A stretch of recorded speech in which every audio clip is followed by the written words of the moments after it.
Guys, luto na. Kain na tayo.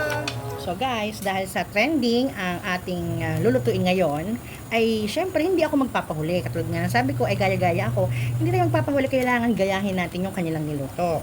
So ngayon, ang lulutuin natin ay tada! O, di ba? Itong sinigang corned beef. O, di ba? So ito yung mga ingredients natin. So una, meron ako ditong bawang, sibuyas, kamatis, asin para pang lasa natin. Tapos meron ako ditong gulay na gabi, sitaw, at kangkong. At syempre hindi mawawala yung pang-asim natin. Ayan. At itong ating tsada, o di ba? Ang binili ko yung chunky na corned beef. Ano daw 'to sabi ng kuya eh. Ayan, gawa ng San Miguel. Parang Pure Foods din 'to eh. So ayan, chunky corned beef yung binili namin. So tara na guys, magluto na tayo. So guys, habang pinapainit natin yung ating kawali, ay gusto kong buksan to. Pakita ko sa inyo kung ano ba laman nito. Aray ko, laman ng chunky corned beef. Kung gaano siya ka-chunky. Di ba? Nakita niyo yan? Durog din. Wait lang, kukuha tayo ng tinidor.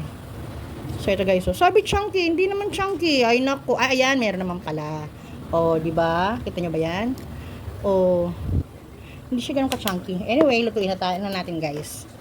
So guys, ayan, maglagay na tayo ng mantika. Konti lang. Ayoko na maraming mantika. So, ayan. Wait lang Kalat lang natin yung mantika. So ayan guys, lilipat na yung kawali natin. Kaya mag-use na tayo ng bawang. So, ulitin ko kung ano gusto nyo unahin. Kung pwede kong unahin ng sibuyas, pwedeng kamatis, pwedeng sabay-sabay, ha?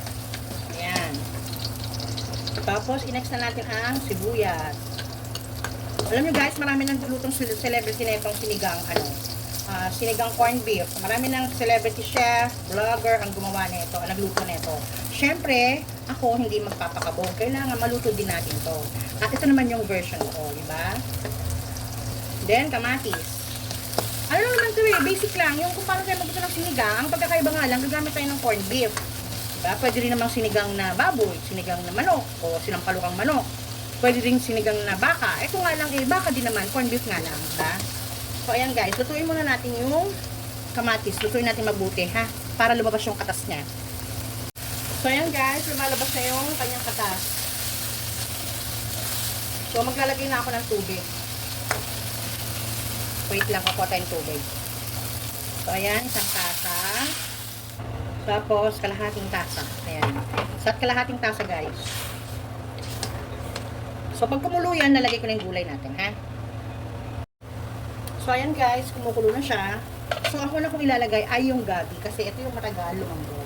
So, baka tanungin nyo ako bakit nauna yung mga gulay kaysa sa corned beef. Kasi guys, yung corned beef luto naman na yan. So, pag nilagay natin yan, baka yung chunky natin ay magiging lalo, di ba? So, huli natin ilalagay yun. Lulutuin muna natin yung gulay natin, ha? So, ayan guys, kumukulo na at malambot na rin yung gabi. Kaya lalagay na natin yung ating sitaw. So, maglalagay pa tayo ng sili dyan, Wait lang, hindi ko na ipakita kanina eh. So, lagay na rin natin yung sili. At maglagay tayo ng asin. Konti lang muna, guys. Ayan. Tapos, guys, lagay na natin yung ating sinigang mix. Ayan.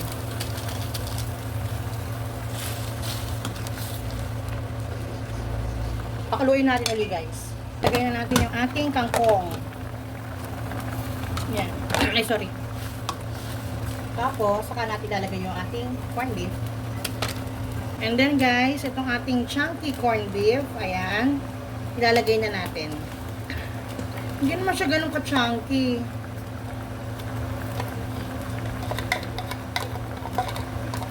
So, ayan.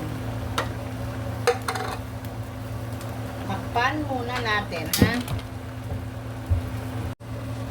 So, ayan na guys, kumukulo na. Tikman natin, wait lang.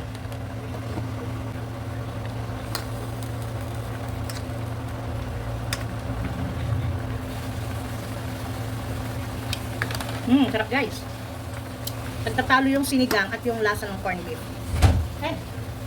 So, ayan guys. Hintayin pa natin kumulo. Tapos, ready na yan. Kakain na tayo. So, guys. Luto na. Kain na tayo. Ito na po ang version ko ng sinigang na corned beef. Sana nagustuhan nyo. Thank you for watching. Bye!